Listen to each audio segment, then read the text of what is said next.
దేవునికి స్తోత్రం. హల్లెలూయా. ఒక సంవత్సరం ప్రణాళికతో అనుదిన బైబిల్ పఠనం. ఈరోజు 29 డిసెంబర్ 2025. ఈ సంవత్సరంలో ఇది 363వ రోజు. ఈ రోజు కొరకు ఏర్పాటు చేయబడిన బైబిల్ వాక్య భాగాలు పాత నిబంధన జకరియా గ్రంథము 10, 11, 12 అధ్యాయాలు మరియు కొత్త నిబంధన ప్రకటన గ్రంథము 20వ అధ్యాయము. మొదటిగా పాత నిబంధన జకరియా గ్రంథము 10వ అధ్యాయం. కడవరి వానకాలమున వర్షం దయచేయమని యెహోవాను వేడుకొనుడి. ప్రతి వాని చేనిలోనూ పైరు మొల్చునట్లు యెహోవా మెరుపులు పుట్టించును. ఆయన వానలు మెండుగా కురిపించును. గృహదేవతలు వ్యర్థమైన మాటలు పలికిరి. సోదిగాండ్రకు నిరర్ధకమైన దర్శనములు కలిగినవి. మోసముతో కలలకు భావం చెప్పిరి. మాయగల భావములు చెప్పి ఓదార్చరి. కాబట్టి గొర్రెల మంద తిరుగులాడునట్లు జనులు తిరుగులాడిరి. కాపరి లేక బాధనొందిరి. నా కోపాగ్ని మండుచు కాపరుల మీద పడను. మేకలను నేను శిక్షించదను. సైన్యములకు అధిపతియగు యెహోవా తన మందయగు యూదా వారిని దర్శించి వారిని తనకు రాజకీయములగు అశ్వముల వంటి వారినిగా చేయను. వారిలో నుండి మూలరాయి పుట్టును. మేకును యుద్ధపు విల్లును వారి చేత కలుగును. బాధించువాడు వారిలో నుండి బయలుదేరును. వారు యుద్ధం చేయుచు వీధుల బురదలో శత్రువులను త్రొక్కు పరాక్రమశాలుర వలె ఉందురు. యెహోవా వారికి తోడయుండును గనుక వారు యుద్ధం చేయగా గుర్రములను ఎక్కువారు సిగ్గునందుదురు. నేను యూదా వారిని బలశాలురుగా చేసేదను. యోసేపు సంతతి వారికి రక్షణ కలుగజేసి వారికి నివాస స్థలము ఇచ్చేదను. నేను వారి ఎడల జాలిపడుదును. నేను వారి దేవుడనైన యెహోవాను. నేను వారి మనవి ఆలకింపగా నేను వారిని విడిచిపెట్టిన సంగతి వారు మర్చిపోవుదురు. ఎఫ్రాయిము వారు బలాఢ్యుల వంటి వారగుదురు. ద్రాక్షరస పానం చేయువారు సంతోషించినట్లు వారు మనసును ఆనందింతురు. వారి బిడ్డలు దాన్ని చూచి ఆనందపడుతురు. యెహోవాను బట్టి వారు హృదయపూర్వకముగా ఉల్లసించుదురు. నేను వారిని విమోచించి ఉన్నాను గనుక వారిని ఈలవేసి పిలిచి సమకూర్చెదను. మునుపు విస్తరించినట్లు వారు విస్తరించుదురు. అన్యజనులలో నేను వారిని విత్తగా దూరదేశములలో వారు నన్ను జ్ఞాపకం చేసుకొందురు. వారును వారి బిడ్డలను సజీవులై తిరిగి వత్తురు. ఐగుప్తు దేశంలో నుండి వారిని మరలా రప్పించి అష్షూరు దేశంలో నుండి సమకూర్చి ఎక్కడను చోటు చాలనంత విస్తారముగా గిలాదు దేశంలోనికిని లెబానోను దేశంలోనికిని వారిని తోడుకుని వచ్చేదను. యెహోవా దుక్కు సముద్రమును దాటి సముద్ర తరంగములను అణిచివేయును. నైలు నది యొక్క లోతైన స్థలములను ఆయన ఎండజేయును. అష్షూరీయుల అతిశయాస్పదము కొట్టివేయబడును. ఐగుప్తీయులు రాజదండమును పోగొట్టుకుందరు.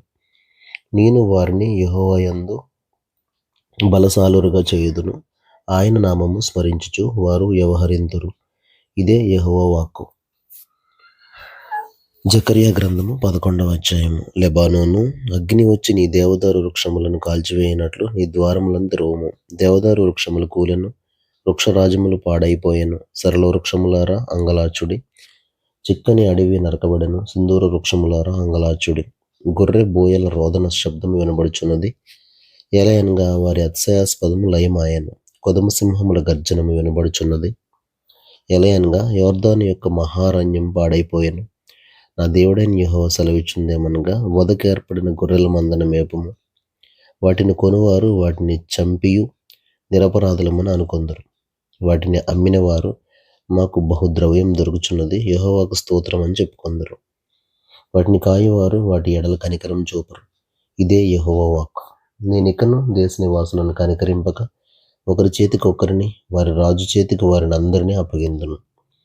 వారు దేశమును నాశనం చేయగా వారి చేతిలో నుండి నేనెవరిని విడిపింపను. కాబట్టి నేను సౌందర్యమును బట్టియు బంధకమును బట్టియు 2 కర్రల చేత పట్టుకుని వధకేర్పడిన గొర్రెలను ముఖ్యంగా వాటిలో మిక్కిలి బలహీనమైన వాటిని మేపుచూ వచ్చి తిని 1 నెలలోగా కాపరులలో 3 సంహరించి తిని. ఎలయనగా నేను వారి విషయమై సహనం లేనివాడను కాగా వారు నా విషయమై ఆయాసపడిరి. కాబట్టి నేనికను మిమ్మును కాపు కాయను. చచ్చినది చావవచ్చును, నశించినది నశింపవచ్చును, మిగిలినవి ఒకదాని మాంసం ఒకటి తినవచ్చును అని చెప్పి సౌందర్యమును కర్రను తీసుకుని జనులందరితో నేను చేసిన నిబంధనను భంగం చేయనట్లు దానిని విరిచి తిని. అది విరువబడిన దినమున నేను చెప్పినది యెహోవా వాక్కు అని మందలో బలహీనులై బలహీనములై నన్ను కనిపెట్టుకుని ఉన్న గొర్రెలు తెలుసుకొనెను.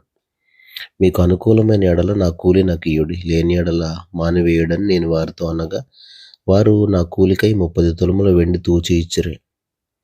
యెహోవా ఎంత అబ్బురముగా వారు నాకు ఏర్పరిచిన క్రయధనమును కుమ్మరికి పారవేయమని నాకు ఆజ్ఞేయగా, నేను ఆ 30 తులముల వెండిని తీసుకుని యెహోవా మందిరంలో కుమ్మరికి పారవేసితిని. అప్పుడు బంధకమును బట్టి నా 2వ కర్రను తీసుకుని యూదా వారికిని ఇశ్రాయేలు వారికిని కలిగిన సహోదర బంధమును భంగము చేయనట్లు దాన్ని విరిచితిని. అప్పుడు యెహోవా నాకు సెలవిచ్చిందేమనగా, ఇప్పుడు బుద్ధిలేని ఒక కాపరి పనిముట్లను తీసుకోము. ఎలయనగా దేశమందు నేను ఒక కాపరి నియమింపబోచున్నాను. అతడు నశించుచున్న గొర్రెలను కనిపెట్టడు, చెదిరిపోయిన వాటిని వెదకడు, విరిగిపోయిన దాన్ని బాగు చేయడు, పుష్టిగా ఉన్న దాన్ని కాపు కాయడు గాని క్రొవ్విన వాటి మాంసమును భక్షించుచు వాటి డెక్కలను తుత్తునీయులుగా చేయుచుండును. మందను విడనాడు పనికిమాలిన కాపరికి శ్రమ. అతని చెయ్యియు కుడి కన్నును తెగవేయబడును, అతని చెయ్యి బొత్తిగా ఎండిపోవును, అతని కుడి కంటికి దృష్టి బొత్తిగా తప్పును. జకర్యా గ్రంథము 12వ అధ్యాయము. దేవోక్తి ఇశ్రాయేలీయులను గూర్చి వచ్చిన యెహోవా వాక్కు.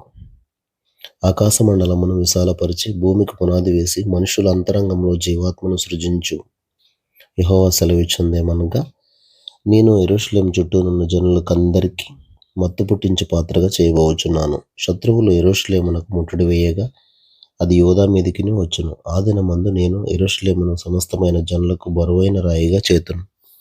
దానిని ఎత్తి మోయేవారందరూ మిక్కిలి గాయపడుదురు. భూజనులందరూ దానికి విరోధులై కూడుదురు. ఇదే యెహోవా వాక్కు. ఆ దినమందు నేను గుర్రములన్నిటికీ బెదరును, వాటిని ఎక్కువారికి వేరేని పుట్టింతును. యూదా వారి మీద నా దృష్టి ఉంచి జనముల గుర్రములన్నిటికీ అంధత్వం కలుగజేతును. అప్పుడు యెరూషలేములోని అధికారులు, యెరూషలేము నివాసులు తమ దేవుడైన యెహోవాను నమ్ముకొనుట వలన మాకు బలం కలుగుచున్నదని తమ హృదయమందు చెప్పుకొందురు. ఆ దినమున నేను యూదా అధికారులను కట్టెల క్రింది నిప్పులుగాను పనల క్రింది దివిటీగాను చేతును. వారు నలుదిక్కులనున్న జనములందరినీ దహించుదురు. యెరూషలేము వారు ఇంకను తమ స్వస్థలమగు యెరూషలేములో నివసించుదురు. మరియు దావీదు ఇంటి వారును యెరూషలేము నివాసులను తమకు కలిగిన ఘనతను బట్టి యూదా వారి మీద అతిశయపడకుండునట్లు యెహోవా యూదా వారిని మొదట రక్షించును. ఆ కాలమున యెహోవా యెరూషలేము నివాసులకు సంరక్షకుడుగా నుండును. ఆ కాలమున వారిలో శక్తిహీనులు దావీదు వంటి వారుగాను, దావీదు సంతతి వారు దేవుని వంటి వారుగాను, జనుల దృష్టికి యెహోవా దూతల వంటి వారిగాను ఉందరు. ఆ కాలమున యెరూషలేము మీదకి వచ్చు అన్ని జనులందరినీ నేను నశింపజేయ పూనుకొనెదను. దావీదు సంతతి వారి మీదను యెరూషలేము నివాసుల మీదను కరుణ నొందించు ఆత్మను, విజ్ఞాపన చేయు ఆత్మను నేను కుమ్మరింపగా, వారు తాము పొడిచిన నా మీద దృష్టి ఉంచి, ఒకడు తన ఏక కుమారుని విషయమై దుఃఖించినట్లు, తన జ్యేష్ఠపుత్రుని విషయమై ఒకడు ప్రలాపించినట్లు అతని విషయమై దుఃఖించుచు ప్రలాపింతురు. మెగిద్దోను లోయలో హదద్రిమ్మోను దగ్గర జరిగిన ప్రలాపం వలనే ఆ దినమున యెరూషలేములో బహుగా ప్రలాపం జరుగును. దేశ నివాసులందరూ ఏ కుటుంబమునకు ఆ కుటుంబముగా ప్రలాపింతురు. దావీదు కుటుంబీకులు ప్రత్యేకముగాను, వారి భార్యలు ప్రత్యేకముగాను, నాతాను కుటుంబీకులు ప్రత్యేకముగాను, వారి భార్యలు ప్రత్యేకముగాను, లేవి కుటుంబీకులు ప్రత్యేకముగాను, వారి భార్యలు ప్రత్యేకముగాను, షిమీ కుటుంబీకులు ప్రత్యేకముగాను, వారి భార్యలు ప్రత్యేకముగాను, మిగిలిన వారిలో ప్రతి కుటుంబపు వారు ప్రత్యేకముగాను, వారి భార్యలు ప్రత్యేకముగాను ప్రలాపింతురు.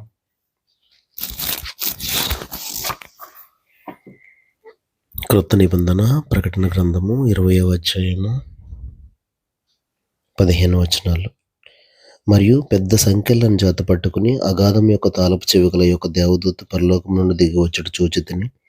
అతడు ఆది సర్పమును అనగా అపవాదియు సాతానును అను అగటి సర్పమును పట్టుకుని 1000 సంవత్సరములు వారిని బంధించి అగాధములో పడవేసి, ఆ 1000 సంవత్సరములు గడుచు వరకు ఇక జనములను మోసపరచకుండానట్లు అగాధమును మూసి దానికి ముద్ర వేశాను.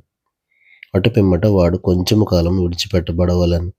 అంతటా సింహాసనములను చూచితిని, వాటి మీద ఆసీనులై ఉండు వారికి విమర్శ చేయుటకు అధికారం ఇయ్యబడెను. మరియు క్రూర మృగమునకైనను దాని ప్రతిమనకైనను నమస్కారం చేయక తమ నొసళ్ళ యందు గాని చేతుల యందు గాని దాని ముద్ర వేయించుకొనని వారిని యేసు విషయమై తాము ఇచ్చిన సాక్ష్యము నిమిత్తమును దేవుని వాక్యము నిమిత్తమును శిరచ్ఛేదనం చేయబడిన వారి ఆత్మలను చూచితిని. వారు బ్రతికిన వారై 1000 సంవత్సరములు క్రీస్తుతో కూడా రాజ్యం చేసిరి.